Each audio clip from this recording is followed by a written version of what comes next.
Hello everyone, this is science based classes. और आज का हमारा टॉपिक रहेगा क्लास 9th का एक ज्योग्राफी का चैप्टर जो कि फर्स्ट चैप्टर है, जिसका नाम है India size and its location, है ना।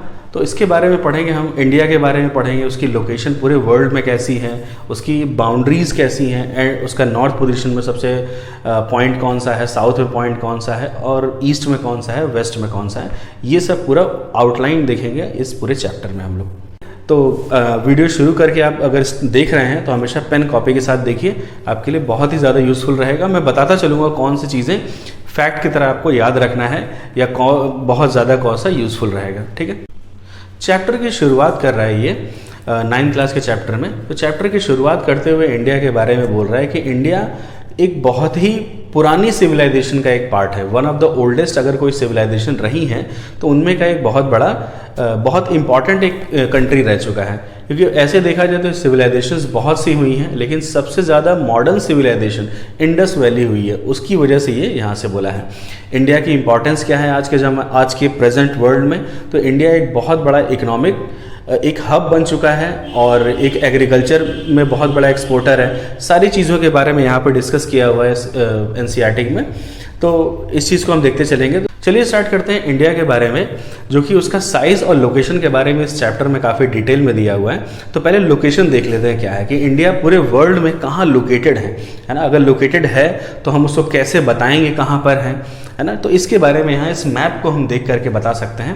पहले इस मैप को पूरा प्लेन में दिखाया गया। अगर ये ग्लोब को है, ग्लोब को अगर काटा जाए तो पूरे प्लेन में ऐसे खोल के बताया गया है। तो जहाँ से देखिए जो बीच की जो लाइन दी गई है ये वाली, इसको बोला गया है इक्वेटर। तो ऊपर वाला देख लीजिए, इसको बोलते हैं नॉर्दर्न हेमिस्फीयर, नीचे बोलते हैं साउदर्न हेमिस्फीयर। जो इसको एक बीच में एक लाइन काटती है, इमेजिनरी लाइन है, इसको बोलते हैं इक्वेटर। इसके ऊपर एक और लैटिट्यूड है, उसको बोलते हैं ट्रॉपिक ऑफ कैंसर, जो कि 23 degree and half 30 minutes north में होता है। और एक लैटिट्यूड है जिसको क्या बोलते हैं 23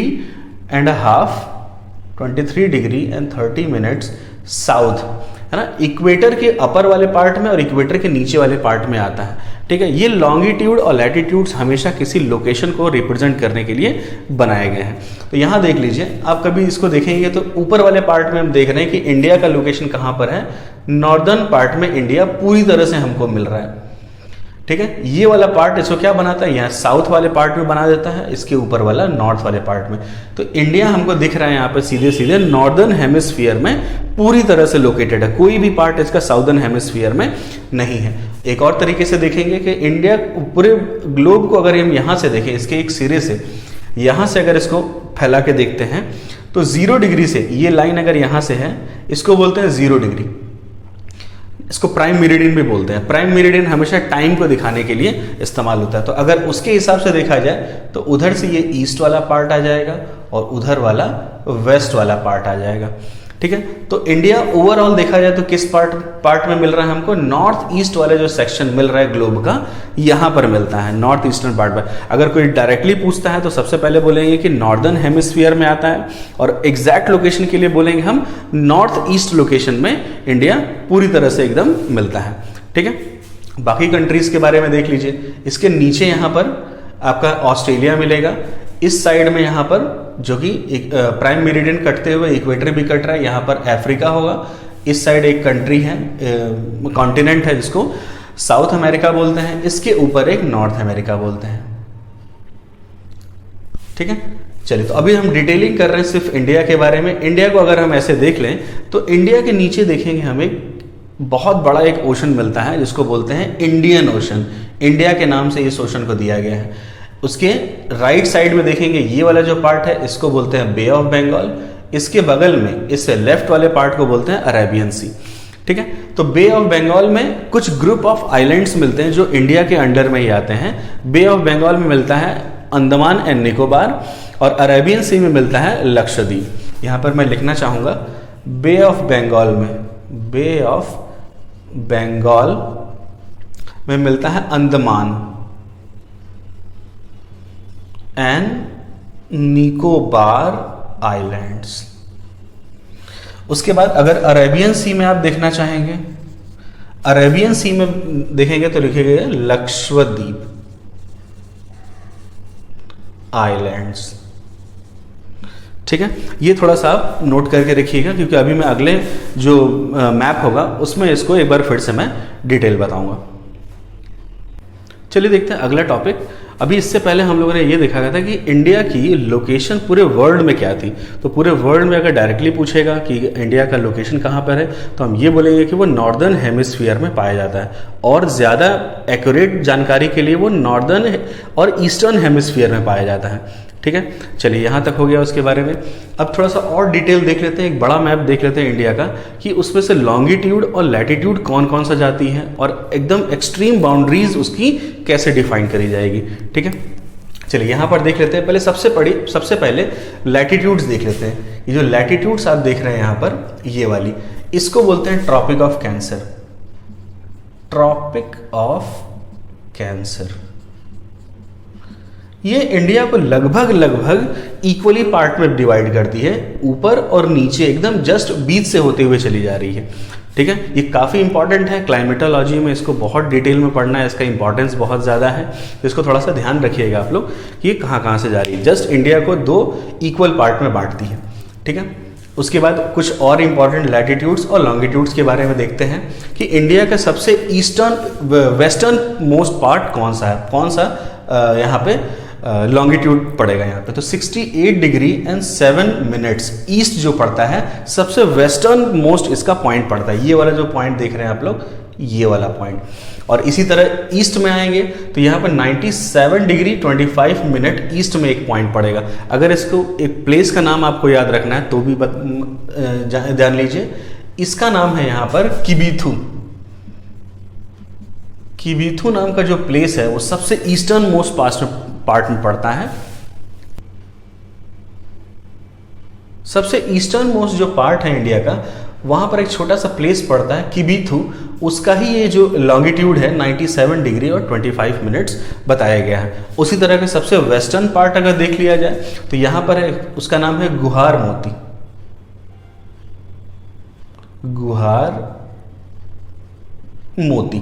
गुहार मोती सबसे वेस्टर्न पार्ट है इंडिया का, जो 68 डिग्री 7 मिनट ईस्ट का, इसका ईस्ट में, ये वेस्टर्न पार्ट है इसका, लेकिन ईस्ट से कर रहे हैं क्यों? क्योंकि प्राइम मेरिडियन के ईस्ट में आ रही है। ठीक है, इसलिए आप लोग ध्यान रखिएगा इसका। अगर ये हम लोग लैटिट्यूड्स देखा जाए तो इंडिया का सबसे टॉप मोस्ट या फिर नॉर्थ पार्ट जो होगा वो पाया जाएगा 37 डिग्री एंड 6 डिग्री नॉर्थ के ऊपर पाया जाएगा। और इस पॉइंट का जो नाम होता है, इसको आप जान लीजिए क्या है, इंदिरा कोल के नाम से जानते हैं हम लोग। ठीक है, सबसे नॉर्दर्न मोस्ट पॉइंट कौन सा है इंडिया का? इंदिरा कोल। सबसे ईस्टर्न मोस्ट पार्ट कौन सा है, पॉइंट कौन सा है? किबीथू। सबसे वेस्टर्न मोस्ट पार्ट कौन सा है हमारा? गुहार मोती। और अगर इसी तरह सबसे साउदर्न मोस्ट पूछेंगे तो यहाँ पर एक ये जो पूरे आइलैंड्स का ग्रुप है बे ऑफ बंगाल में, इसको अंडमान एंड निकोबार बोलते हैं। अंडमान एंड निकोबार आइलैंड्स, ये ग्रुप ऑफ आइलैंड्स हैं। उसका सबसे साउदर्न मोस्ट पॉइंट एक था यहाँ पे, इसका नाम है इंदिरा पॉइंट। इंदिरा पॉइंट के नाम से।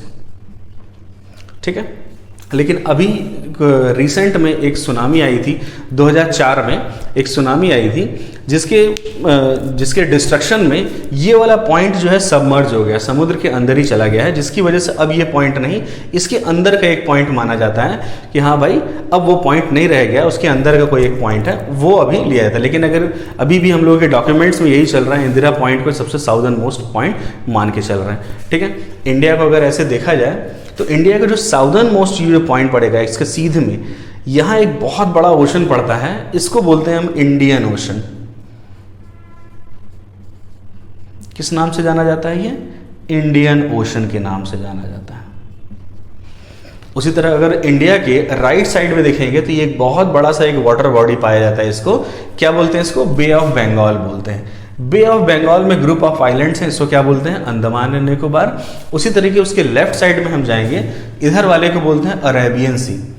ठीक है, अरेबियन सी के अंदर ही हमारे एक ग्रुप ऑफ आइलैंड्स और पाया जाता है, इसको क्या बोलते हैं? लक्षद्वीप। ठीक है, तो ये एक इंपॉर्टेंट पार्ट था यहाँ तक में इस सब चीज़ों को यहाँ पे, लक्षद्वीप। इसकी मैं यहाँ स्पेलिंग लिख दे रहा हूँ, द्वीप। ठीक है, आप इसको पॉइंट आउट जरूर कर लीजिएगा कि अरेबियन सी में कौन सा आइलैंड पाया जा रहा है और बे ऑफ बंगाल में कौन सा आइलैंड पाया जा रहा है। ठीक है,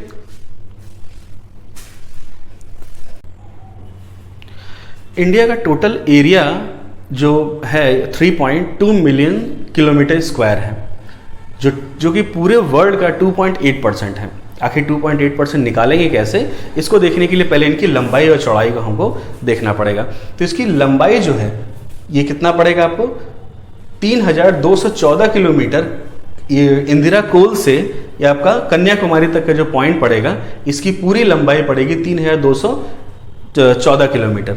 इसी तरह से अब चौड़ाई देख लीजिए इंडिया का, चौड़ाई पड़ेगी गुहार मोती से लेकर के किबीथू जो इसका लास्ट पॉइंट है, इसकी चौड़ाई पड़ेगी, आपकी लेंथ पड़ेगी 2933 किलोमीटर। अब इसको मल्टीप्लाई करने पर आएगा हमारा लगभग 3.2 मिलियन। इसका मतलब होता है 32 लाख किलोमीटर स्क्वायर का लगभग। ठीक है, जब एरिया निकालते हैं तो हम लेंथ और ब्रेथ को मल्टीप्लाई करते हैं, तो इन दोनों का मल्टीप्लाई करने पर लगभग 32 लाख किलोमीटर स्क्वायर आएगा।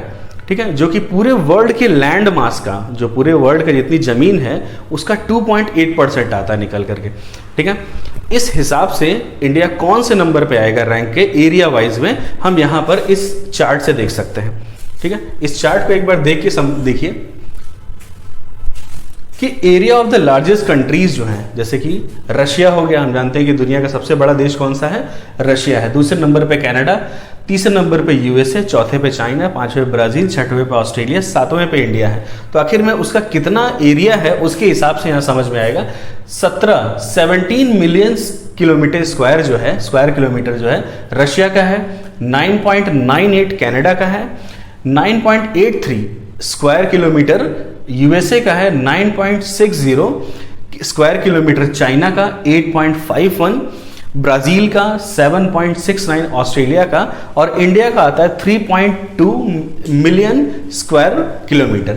ठीक है, इस स्टैटिस्टिक्स के हिसाब से इंडिया हमारा एरिया के हिसाब से 7वें नंबर की कंट्री निकल के आती है।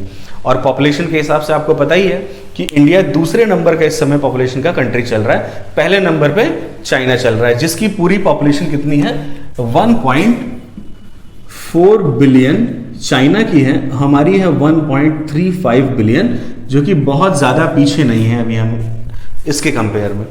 ठीक है, तो अभी इसके बारे में आप देख रहे हैं कि पूरे इसकी जानकारी अभी इसकी बाउंड्रीज के बारे में दे रखी है। ठीक है, चलिए जरा देखते हैं कि अगर हम ऐसे पैदल चलेंगे, ये जो बाउंड्रीज इसकी आउटर मोस्ट हैं, तो ये कितना होगा, है ना। अगर इसकी पूरी बाउंड्रीज का अगर हम लेंथ निकाल देंगे तो ये लगभग आएगा आपका 15,200 किलोमीटर्स आएंगे। लेंथ हमेशा किलोमीटर में होती है, तो ये थोड़ा सा नोटिस करिएगा कि ये कितना आएगा, 15,200 किलोमीटर पूरी इसकी आउटर मोस्ट ये जो लाइनिंग है इसकी। ठीक है, और ऐसे इंडिया क्या है कि पेनिनसुला है। पेनिनसुला का मतलब क्या होता है, जो 3 एरिया से घिरा हो, इधर से, इधर से, इधर से, 3 एरिया से घिरा हुआ जो लैंडमास होता है उसको पेनिनसुला बोलते हैं या प्रायद्वीप बोलते हैं। ठीक है, जो प्रायद्वीप है इंडिया का, उसका कुछ कोस्टल लाइन भी होगा, बिल्कुल ऑब्वियस सी बात है। तो गुजरात से लेकर के हमारा ये जो त्रिपुरा है, मणिपुर, त्रिपुरा, मिजोरम है, यहां तक का जो ये जो लेंथ आती है, ये इसको बोलेंगे इंडिया का कोस्ट लाइन, जो कि समुद्र से जो टच करता हुआ एरिया है, जो लैंड है, उसको बोलते हैं इसका कोस्ट लाइन। कोस्ट लाइन का लेंथ कितना है, इंडिया की कोस्ट लाइन लेंथ है हमारी 7,500 किलोमीटर्स। इंडिया की जो कोस्ट लाइन है 7,500 किलोमीटर कोस्ट लाइन है। ठीक है, ये पूरी जितना समुद्र उस लैंडमास को छू रहा है उसकी लंबाई ये बता रहा है। ठीक है, सबसे ज्यादा किसी को छूता है अगर ये, तो गुजरात को, यहां से लेकर के पूरा ये जो एरिया आप देख रहे हैं यहां तक का, ये पूरे गुजरात को यहां सबसे ज्यादा इंडिया का कोई स्टेट है जो ओशन से अगर टच कर रहा होगा, सबसे बड़ा कोस्ट लाइन किसकी होगी, तो गुजरात की। ठीक है, और अगर कोई बाहर कंट्री होगा तो सबसे ज्यादा ये बांग्लादेश से अपने आप को टच कर रहा है इंडिया को। ठीक है, सबसे ज्यादा किसको टच करता है, ये बांग्लादेश को इसकी बाउंड्रीज टच करती है। ठीक है, चलिए एक और बात अब यहाँ पे नोटिस करने वाली बात हो गई। आप एक ध्यान से देख रहे होंगे, ये मैंने 82 डिग्री 30 मिनट्स क्यों बनाया है ना। ऐसे अगर ऑब्जर्व करेंगे आप तो यहाँ से लेकर के यहाँ तक में लॉन्गिट्यूडनल डिफरेंस कितना ज़्यादा हो जा रहा है। 68 डिग्री 7 से लेकर के 97 डिग्री यहाँ काफ़ी लंबा एक डिफरेंस मिल रहा है आपको, जिसकी वजह से यहाँ टाइम डिफरेंस बहुत ज़्यादा मिलता है। अगर आप टाइम के डिफरेंस के बारे में बात करेंगे, अरुणाचल प्रदेश में अगर अभी सूरज निकल रहा है तो उसके 2 घंटे बाद यहाँ गुजरात में सूरज निकलेगा, ये गुहार मोती में। तो 2 घंटे का डिफरेंस होता है पूरा अरुणाचल प्रदेश से गुजरात तक का। अगर 2 घंटे का डिफरेंस है तो हम पूरे कंट्री में एक टाइम कैसे लेके चलेंगे। तो इसके लिए एक स्टैंडर्ड लाइन ली गई है, ये 82 डिग्री 30 मिनट एक स्टैंडर्ड लॉन्गिट्यूडनल लाइन ली गई है, जो कि जो टाइम वहां पर बताएगा उसी को ही पूरी कंट्री को मानना पड़ेगा, इधर वालों को भी और इधर वालों को भी मानना पड़ेगा। तो कॉमनली बहुत ज़्यादा फेमसली ये लाइन कहाँ से गई हुई है, फेमस गई हुई इलाहाबाद के नैनी नाम की एक जगह है, मिर्जापुर के पास में नैनी नाम का एक जगह इलाहाबाद का, वहां से ये गई हुई है। तो ये बहुत फेमस प्लेस माना जाता है, यहीं से इंडिया का पूरा टाइम डिसाइड होता है कि क्या टाइम दिया जाएगा। सपोज मान लीजिए अभी जो भी टाइम हो रहा होगा 4 बज रहा होगा, तो अरुणाचल प्रदेश में भी वही माना जाएगा और गुजरात में भी वही माना जाएगा। ठीक है, तो लॉन्गिट्यूडनल ये जो लाइन्स होती हैं, इसी से हम क्या करते हैं, उस कंट्री का टाइम डिफाइन करते हैं। तो पूरी इंडिया का टाइम डिफाइन कहाँ से होगा, ये एक नैनी जगह है इलाहाबाद के करीब में, यहां से टाइम इसका दिखाया जाता है। ठीक है, यही हमें ये टाइम डिफाइन करता है इसका।